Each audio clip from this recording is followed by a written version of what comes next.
Naimbag nga agsapa, masantos nga kabusan. Kumusta kayo? Maligayang pagdating sa Vivangs TV!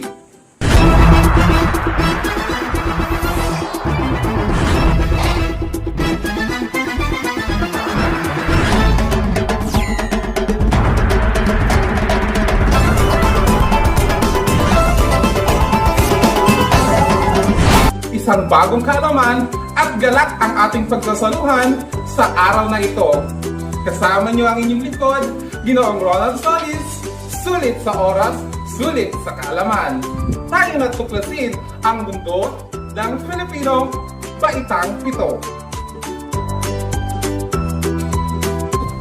Simulan natin ang ating gawain sa isang panalangin.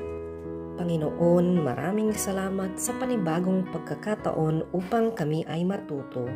Salamat sa pagkakataong maipatuloy namin ang aming pag-aaral sa kabila ng mga pagbabagong dulot ng kinakaharap naming pandemya. Gabayan ninyo kami lahat na mag-aaral upang malinang ang aming isipan at maunawaan ng lubos ang anumang leksyon na itinuturo sa amin. Gabayan din ninyo ang aming mga guro na patuloy at walang sawang nagbibigay inspirasyon at gumagabay sa amin sa kabila ng kinakaharap naming pagsubok. Sa iyo ang kalwalhatian at aming pagsamba, Panginoon naming Diyos, sa ngalan ng iyong anak na aming tagapagligtas. Amen.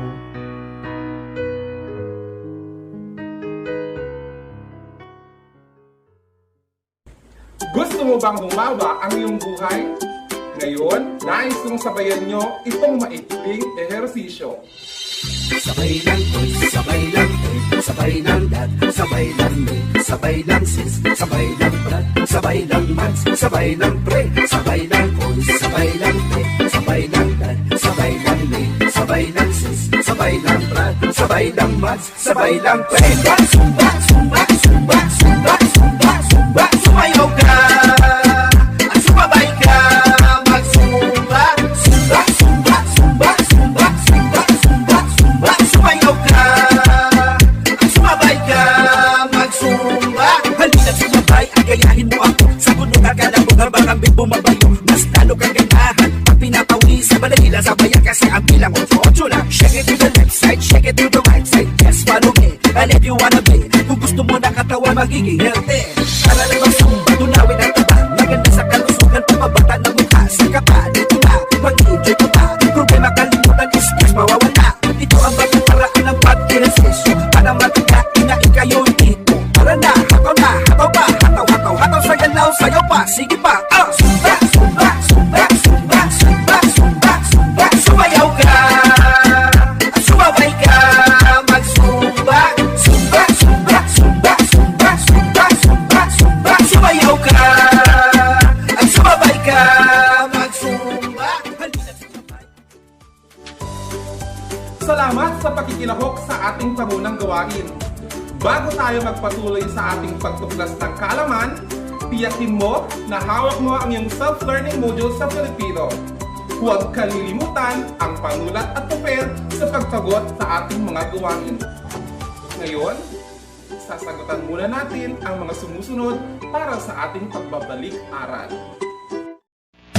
Alin sa mga sumusunod ang hindi katangiang nakita kay Aliguyod nung siya ay bata pa lamang? A. Magaling humawak ng sibat. B. Mapanalangin. C. Matapang. D. Hambog.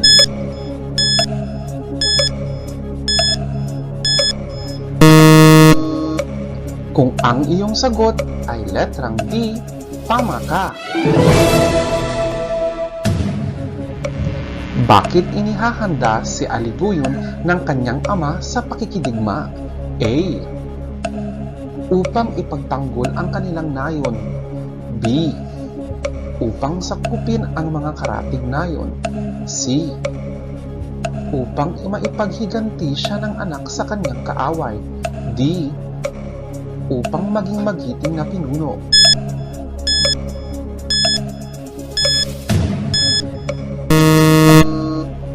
Letrang C ba ang iyong sagot? Mahusay ka.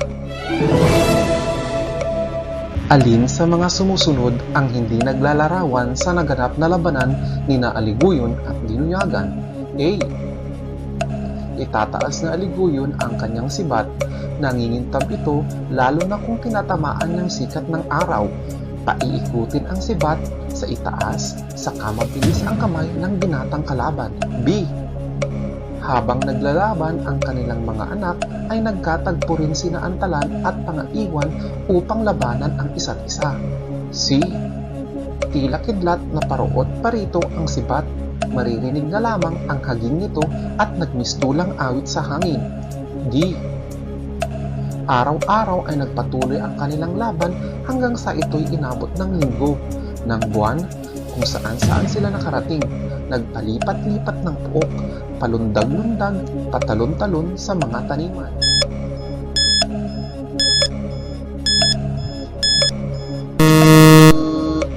Ang tamang sagot ay letrang B. Mahusay ka. Paano natapos o natigil ang labanan ng dalawa? A. Napagod ang dalawa sa pakikipaglaban. B. Natalo si Dinuyagan. C. Sinaway sila ng mga taga-nayon. D. Sila ay nagkapatawaran at nangakong lilimutin ang alitan ng kanilang ama.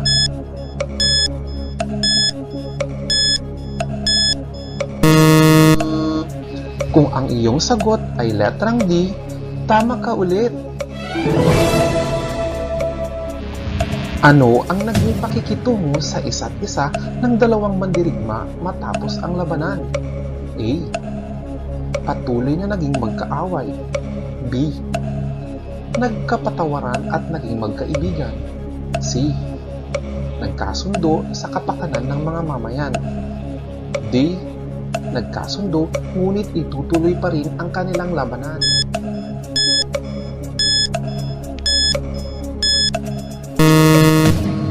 Ang tamang sagot ay letrang C. Mahusay kang tunay. Natugunan na natin ang mga katanungan mula sa akda. Tunay ngang naunawaan mo ang iyong binasa. Ngayon, tumungo naman tayo sa ating bagong tatalakayin. Hulang tarawan! Hulaan ang salita at larawan. Isaayos ang ginulugulong salita sa loob ng 5 segundo. Bilang pantulong, mailalantad ang isang larawan upang matukoy ang salitang pinapahulaan sa loob din ng 5 segundo. Ilalantad ang sagot pagkatapos ng oras. Unang pagsubok.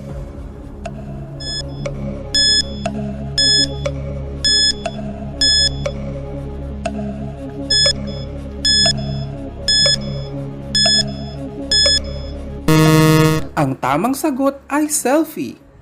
Alam mo ba, ang mga Pilipino ay isa sa mahilig mag-selfie? Ang salitang selfie ay nabuo noong 2002. Pangalawang pagsubok.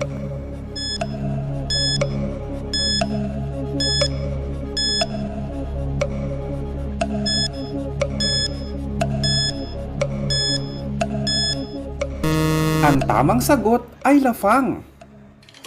Alam mo ba, ang lafang ay galing sa salitang nilapang? Ang mga Pinoy ay mahilig sa lafang. Isa tayo sa dinarayo dahil sa masarap na pagkain. Ikatlong pagsubok.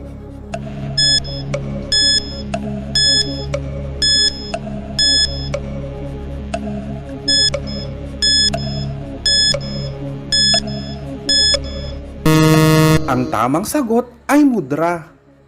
Alam mo ba, ang mudra ay tawag din sa inaunanay? Isa ang Pilipinas sa inahangaan sa buong mundo sa pag-aaruga ng mga anak. Walang katumbas ang pagmamahal ng isang mudra. Selfie, lafang, mudra.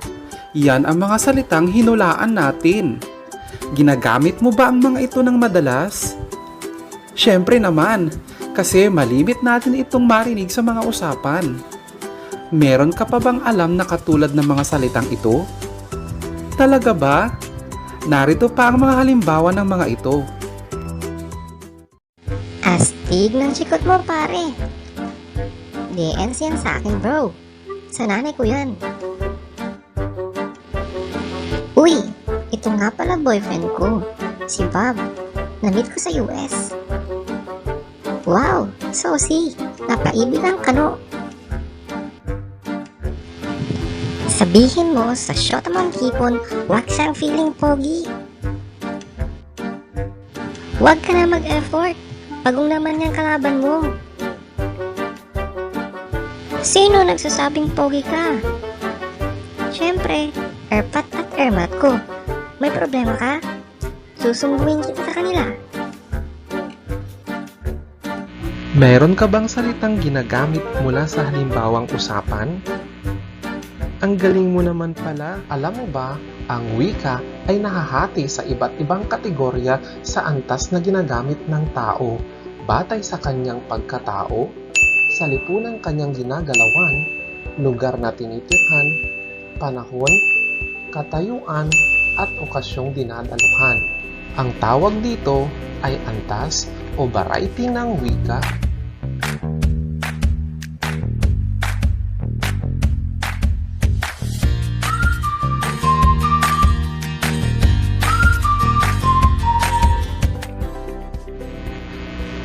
Gusto mo bang malaman ang iba't ibang antas ng wika? Sige, makinig ka. Narito ang iba't ibang antas ng wika: pambansa, pampanitikan, lalawiganin, kolokyal, at balbal. Ang mga antas ng wika na ito ay nahahati sa dalawang kategorya, ang formal at ang informal.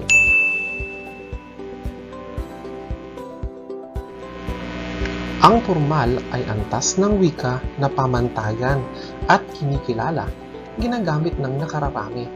Samantalang ang informal ay antas ng wika na karaniwan, palasak, pang-araw-araw at madalas gamitin sa pakikipag-usap at pakikipagtalastasan. Pambansa. Ito ay ginagamit ng karaniwang manunulat sa aklat at pambalarila para sa paaralan at pamahalaan. Halimbawa nito, asawa, anak, tahanan.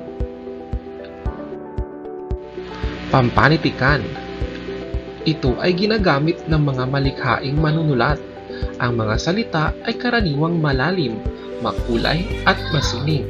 Halimbawa nito, kahati sa buhay, bunga ng pag-ibig, pusot ng pagmamahalan. Pansinin ang dalawang antas na nasa kategoryang formal. Ang asawa at kahati sa buhay ay may iisang kahulugan. Nagbabago ang anyo nito base sa antas ng wika. Ganon din sa anak at bunga ng pag-ibig, maging ang tahanan at pusod ng pagmamahalan. Lalawiganin. Ito ay gamitin ng mga tao sa partikular na pook o lalawigan. Makikilala ito sa kakaibang tono o punto.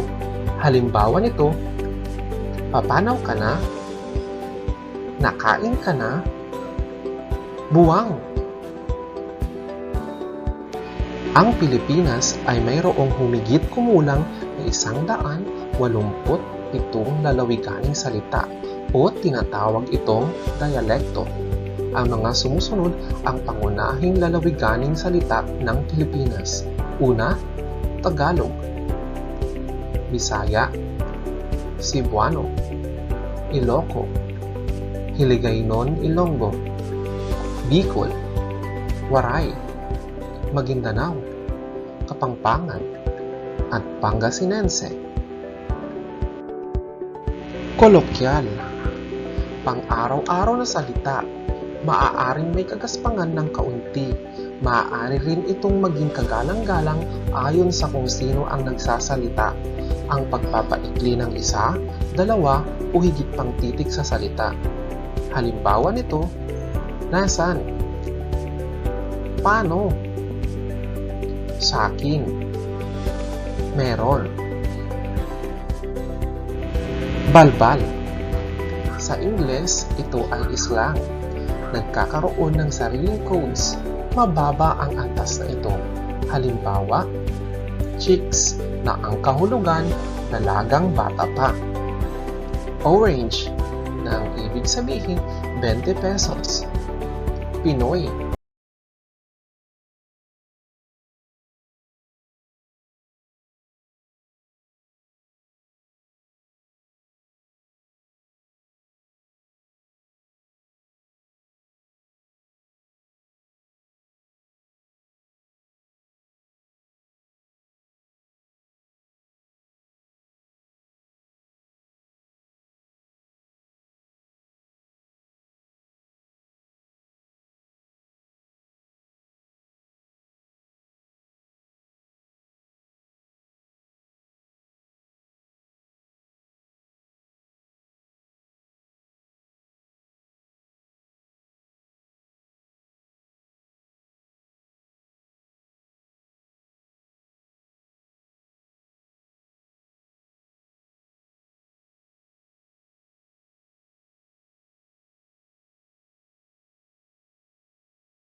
D. Pambansa.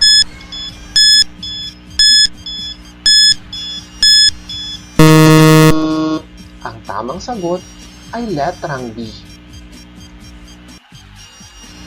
Ikalimang tanong, nasa anong antas ng wika ang salitang nasan? A. Kolokyal. B.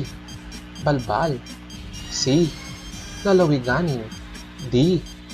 Pambansa.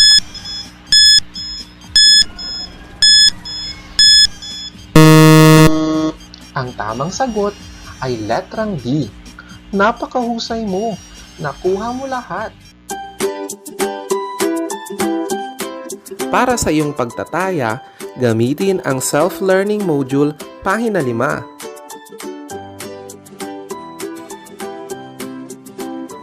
Ipasa ang iyong sagutang papel sa susunod na schedule ng pagpasa sa iyong gurong tagapayo. Binabati kita! Napagtagumpayan mo ang ating aralin. Sana'y maiwan sa iyong isipan ang lahat ng napag-aralan natin sa araw na ito. Muli, kasama pa rin ang inyong gurong lingkod, Ginoong Ronald Solis.